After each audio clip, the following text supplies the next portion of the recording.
Hey YouTube, welcome back to another video.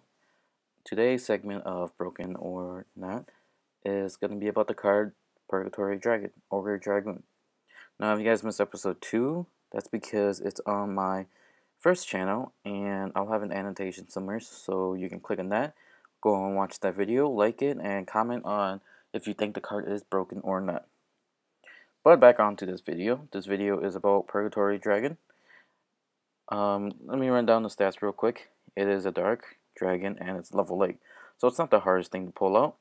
The only hard thing about it would be its summon condition, which is the tuner you use has to be a dark type.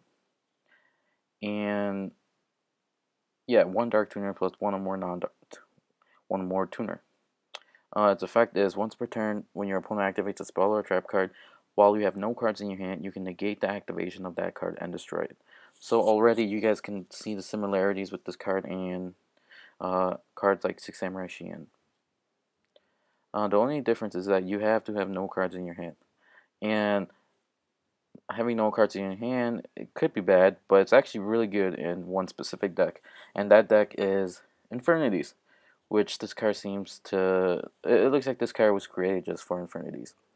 Infernities also utilizes Dark Tuners very well, whether it's Infernity Beetle or Infernity Avengers. Now, 3,000 attack points and defense is actually really good, although it does tie with attack points with 100 Eyes Dragon.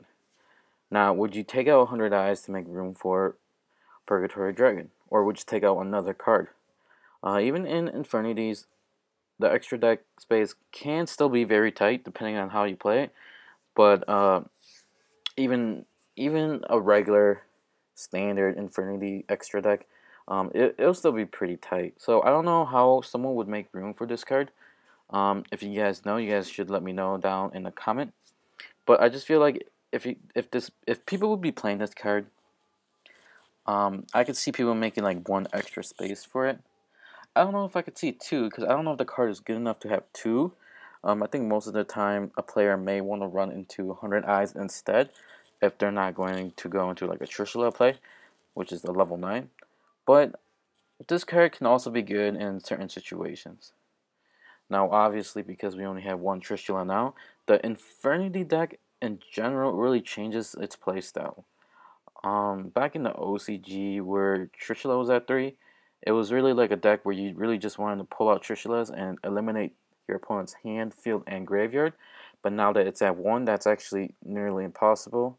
Well, not nearly impossible, but it's quite hard to do.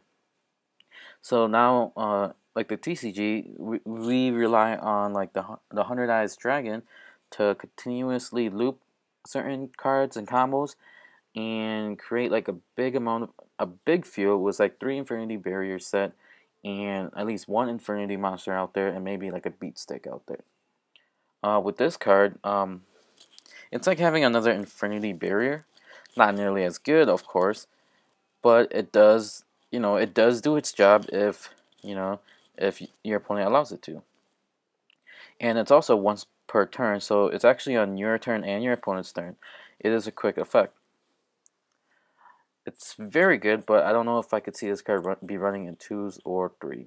Overall, I just think the extra deck is really tight, pretty much in any deck, I believe, unless Konami decides to make the limit like 20 or something, but I don't see Konami doing that ever, actually. Let me know what you guys think. Its effect is very good. I want to know if you guys think it's good enough to be played in Infernities or maybe any other deck out there. Maybe you guys think it's good in Zombies, or if you guys think it's good in like,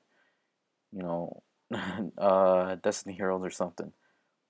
Write down in the comment what you guys think and if you guys think this card is broken or not. Thanks for watching, guys, and take care.